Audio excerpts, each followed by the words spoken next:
জনগণের কণ্ঠস্বরকে রোধ করার জন্য তাদের যে বদান্যতায় আজকে এই অভাব তৈরি হয়েছে, এটা যাতে সোচ্চার তারা না হয়, জনগণ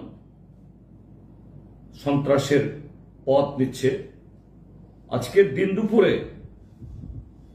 উত্তর ত্রিপুরার আমাদের জেলা এবং মহকুমা কমিটি অফিস একই চত্বরে ধর্মনগর, দুপুর 12টা 12:30 নাগাদ ধর্মনগর শহরে আমাদের কোনো কর্মসূচি ছিল না। আমাদের কর্মসূচি কদমতলাতে, কালাছড়া ব্লকে এবং যুবরাজনগর ব্লকে। আমাদের নেতৃত্বের বেশিরভাগ কয়েকজন কর্মী ছাড়া তারা ব্লকে ব্লকে গেছেন। সেখানে বিজেপির বাইক বাহিনী ঢুকে আমাদের এই ধর্মনগরের পার্টি অফিস লন্ডভন্ড করেছে এবং এটা নিয়ে এবার 10 বার, এই 7 বছরে 10 বার সারা শহরে মিছিল করে বিজেপি সিপিএম এর বিরুদ্ধে বিষোদ্গার করে ওই অন্য ইস্যুকে সেখানে এনে সিপিএম সন্ত্রাস করতে চায়, সিপিএম এই অশান্তি লাগাতে চায়। অর্থাৎ সিপিআইএম জনগণের দাবি উত্থাপন করছে, সিপিএমকে এই জন্য কোণঠাসা করতে হবে। এবং দুর্ভাগ্যের হলো এই ধর্মনগর শহর যে বিধানসভা কেন্দ্র, যে এলাকায় বারবার এই ঘটনা হচ্ছে, সেখান থেকে প্রতিনিধিত্ব করেন আমাদের ত্রিপুরা রাজ্যের মাননীয় এই বিধানসভার অধ্যক্ষ মহোদয়। এই যে ঘটনা, নিশ্চয়ই তার দায় তিনি এড়াতে পারেন না। মাননীয় অধ্যক্ষ মানে হলো শুধু বিধানসভার অভিভাবক না, অন্যদিক থেকে তিনি একটা দলের সদস্য হলেও এই রাজ্যের একজন প্রবীণ রাজনীতিক এবং অধ্যক্ষ হিসাবে তার সে জায়গায়, তার এলাকায় শান্তি, সম্প্রীতি এবং গণতান্ত্রিক বাতাবরণ বজায় রাখা, এটা তার দায়িত্ব পড়ে। কিন্তু বারবার এটা নিয়ে 10 বার।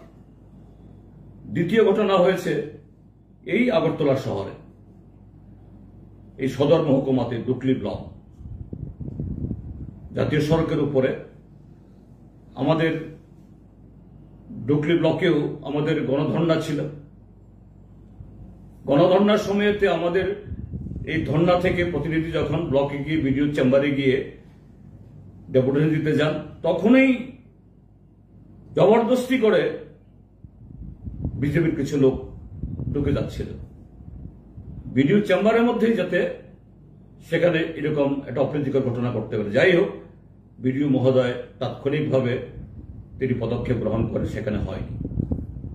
কিন্তু শান্তিপূর্ণভাবে কর্মসূচি শেষ হয়ে যাওয়ার পর যখন তারা পার্টি অফিসে ফিরে গেলেন, অতর্কিতে আমাদের ডুকলি মহকুমা পার্টি অফিসের উপর আক্রমণ, ইট পাটকেল ছোড়া, গাড়ি ঘোড়া ভাঙ্গা, মোটরসাইকেলও ভাঙ্গা, থানা থেকে কদ্দূর কয়হা। এই ডুকলি পার্টি অফিসেও এ নিয়ে প্রায় 8-9 বার হয়েছে। একই ধরনের ঘটনা ঘটেছে এই রাজনগরে আমাদের কর্মসূচি হবে। আমাদের প্রাক্তন বিধায়ক পার্টি নেতা সুধন দাস, তার বাড়ি থেকে মিছিল করে তারা যাবেন। সুধন দাসের বাড়ি আর ব্লকের মাঝখানে হলো একটা কমিউনিটি হল। উদ্দেশ্য প্রণোদিতভাবে আজকে সেখানে বিজেপির লোক জমায়েত করেছে। অর্থাৎ আমাদের এই মিছিল গেলে তার উপরে তারা হামলা চালাবে। তো পরিস্থিতি দেখে এই প্ররোচনা এড়ানোর জন্য আমাদের মিছিল আর ব্লক অব্দি যায়নি। সেই কমিউনিটি হল এ অবধি গিয়েই ফিরে এসে শান্তিপূর্ণভাবে তারা ধর্ণা এবং জনসভা, এই পথসভা করে শেষ করেছেন। তো এরকম ভাবে এটা দুর্ভাগ্যের, ভারতীয় জনতা পার্টি যখন সর্বভারতীয় ক্ষেত্রেতে এই একদিকে বেকারিত্ব, অর্থনৈতিক মন্দা, শোচনীয় অবস্থা এবং সর্বোপরি এই যে কাশ্মীরে সেখানে আভ্যন্তরীণ যে নিরাপত্তার জন্য যে উদ্যোগ, ইন্টারনাল সিকিউরিটি চরম ফেলিওর, তার কারণে একটা ভয়াবহ দুর্ভাগ্যজনক ঘটনা ঘটল। আমরা কিন্তু কোথাও এই জন্য বিজেপি দায়ী কথা বলি। আমরা কিন্তু নরেন্দ্র মোদী পদত্যাগ করুন, অমিত শাহ তার মন্ত্রকের ব্যর্থতায় করুন, কারণ এখন এই অভিযোগ পাল্টা অভিযোগ করার সময় না, এখন দুর্যোগের সময়। এখন গোটা জাতি, গোটা দেশ ঐক্যবদ্ধ হয়ে সন্ত্রাসবাদের বিরুদ্ধে দেশের মানুষকে জোটবদ্ধ করে সন্ত্রাসীদের দমন করা। এটা দেশের বাইরের শত্রু হোক, শক্তি হোক, বা দেশের ভেতরের, কাদা ছোড়াছড়ির সময় না, এটা বিশ্লেষণ করার সময় পাওয়া যাবে। কিন্তু আমরা খুব উদ্বেগের সাথে দেখছি সোশ্যাল মিডিয়াতে অসংখ্য শাসক দলীয় সমর্থক, পরিষ্কার তাদের এই আইডি দেখলে বোঝা যায়, এদের চিহ্ন দেখলে বোঝা যায়, এদের বক্তব্য দেখলে বোঝা যায়, সরাসরি উস্কানি দিচ্ছে। দক্ষিণ ত্রিপুরার মনোবাজারের এক শিক্ষক পরিষ্কার বলছে দেশে কোনো মুসলমান থাকতে পারবে না, আর সিপিআইএম, কংগ্রেস এবং অন্যান্য তথাকথিত সেকুলার দল এদেরকেও দেখলেই এদের উপর আঘাত করতে হবে। তো কোথায় সাইবার সেল, কোথায় পুলিশ? কিন্তু দুর্ভাগ্যের আজকে আম্বাসাতে, ধলাই জেলাতে একজন এই অবসরপ্রাপ্ত শিক্ষক আর একজন যুবক,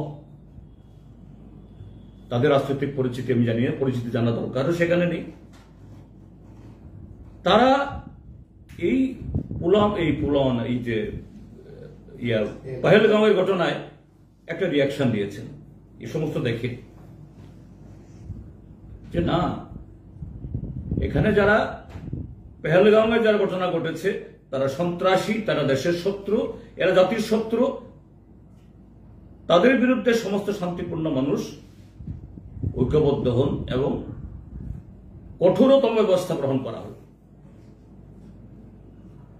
তারা কোন ধর্মের, কোন জাতির, এই প্রশ্ন নেই, এরা শত্রু,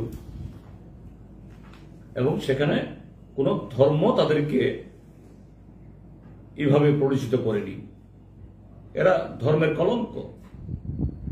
ঠিক তেমনি বলেছেন ভারতবর্ষের সংখ্যাগুরুদের ধর্ম, তারাও কোথাও বলেনি যে অন্য কোন ধর্মের বিরুদ্ধে এরকম ভাবে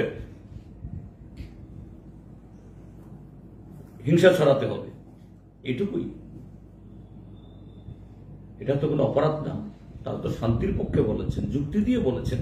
কিন্তু আজকে আম্বাসা পুলিশ এই অবসরপ্রাপ্ত শিক্ষক এবং আরেকজন যুবক, তাকে তুলে নিয়ে এসেছেন বিজেপির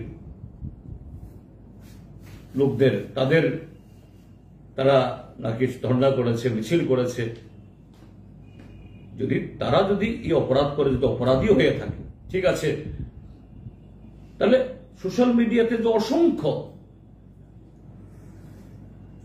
তাদের চেনা পরিচিত শাসক দলের নেতৃত্ব সরাসরি হুমকি দিচ্ছে, কেন পুলিশ ব্যবস্থা গ্রহণ করছে না? আমি আবেদন জানাবো ত্রিপুরার পুলিশকে, ত্রিপুরা রাজ্যের মাননীয় মুখ্যমন্ত্রীকে, ডিজিকে, যে আপনারা যদি সরকার মানে তো আপনি দল করতে পারেন, প্রশাসনের তো কোনো দল নেই, মুখ্যমন্ত্রী দল হতে পারেন, কিন্তু আপনি মুখ্যমন্ত্রীর চেয়ারে বসে এই ত্রিপুরার যে সমস্ত অংশের মানুষের নিরাপত্তা বিধান করা দায়িত্ব, এই জায়গায় আপনি একচক্ষু হবেন, পুলিশ প্রশাসন একচক্ষু হবে। এটা ঘটনা, এতে কি হবে? সন্ত্রাসীরা খুশি হবে, সন্ত্রাসীরা যে বকলমে অবচেতন মনে হলো এদের কিছু সমর্থন জোগাড় করতে পারবে। এটা সন্ত্রাস দমনের পক্ষে সঠিক পদক্ষেপ না। আমি আবেদন জানাবো এই জাতীয় উস্কানিমূলক যারা এই সামাজিক মাধ্যমে লিখছেন তারা বিরত থাকুন।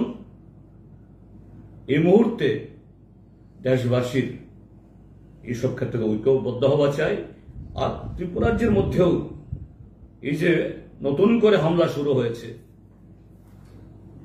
ভারতীয় জনতা পার্টি যে তাদের যে অর্থনৈতিক ব্যর্থতা, কাজ নেই, খাদ্য নেই, বেকারিত্ব অসংখ্য, এগুলি অন্যদিকে দাবিত করার জন্য মানুষের কণ্ঠস্বর করার এ থেকে বিরত থাকুন, নতুবা সমুচিত জবাবের জন্য তাদের তৈরি থাকতে হবে।